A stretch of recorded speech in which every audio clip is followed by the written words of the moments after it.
এইখানে সমাবেশ করছি, ঠিক গতকালকে আমরা দেখতে পেয়েছি রবীন্দ্র বিশ্ববিদ্যালয়ের শিক্ষার্থীরা গত 9 বছর যাবৎ প্রতিষ্ঠিত একটি বিশ্ববিদ্যালয়, যেই বিশ্ববিদ্যালয়ের শিক্ষার্থীরা তাদের একটা ভবনের জন্য, তাদের রুমের জন্য, তাদের চিকিৎসার জন্য যে মৌলিক বিষয়গুলো রয়েছে সেই বিষয়গুলোর জন্য 9 বছর যাবৎ আন্দোলন সংগ্রাম করছে। গতকাল তারা সিরাজগঞ্জের ওদিকে অবস্থান কর্মসূচি করেছিল।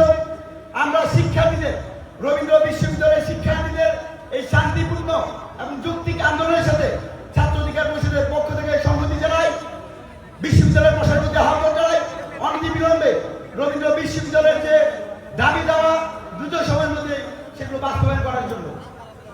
সংগ্রামী উপস্থিতি, আপনারা জানেন ইতিমধ্যে অনেক বক্তা বলেছেন 2024 সালে যে অভ্যুত্থান, সে অভ্যুত্থান ছাত্র সমাজ গড়িয়েছে, অভ্যুত্থান হয়েছে, শেখ হাসিনা পালিয়ে গেছে।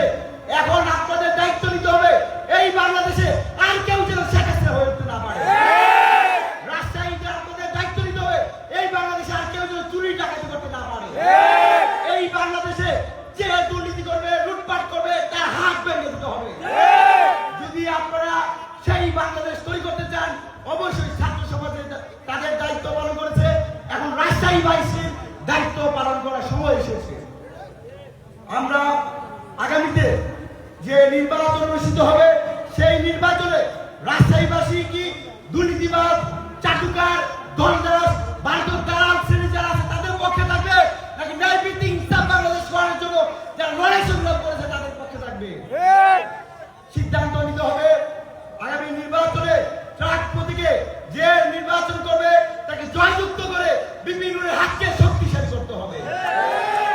আমাদের নেতৃবৃন্দদের মধ্যে অনেক মত পথ থাকতে পারে, কিন্তু বিপিনুরের প্রশ্নে আমরা আপোষহীন থাকতে হবে। আমি